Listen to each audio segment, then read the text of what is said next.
திருப்பரங்குன்றத்தினுடைய மலை தெரியும்.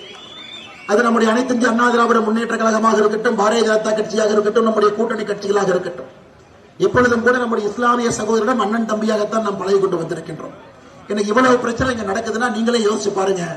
102 ஆண்டுகளாக இருக்கக்கூடிய ஒரு பிரச்சனை. 102 ஆண்டுகளாக மதுரையில் இருக்கக்கூடிய உயர்நீதிமன்றம் மிக தெளிவாக ஒரு தீர்ப்பை கொடுத்தும் கூட மேலே சென்று தீபத்தூணில தீபத்தை ஏற்ற வேண்டும் என்று சொல்லியும் கூட அதை நிராகரித்து திராவிட முன்னேற்ற கழகத்தினுடைய தலைவர்கள் என்னவெல்லாம் போய் சொன்னாங்க பாருங்க. முதல் அவர்கள் சொன்னது மேலே இருப்பது தீபத்தூண் அல்ல, அது ஒரு மைல்கல் என்று சொன்னார்.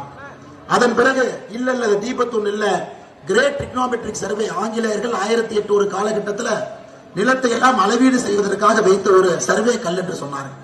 அதன் பிறகு மறுபடியும் ஒரு பையன் சொன்னாங்க, ஜெயின மத துறவிகள் மேலே படிப்பதற்காக இரவு விளக்கு வைப்பதற்காக வைக்கப்பட்ட தூண் என்று சொன்னார்.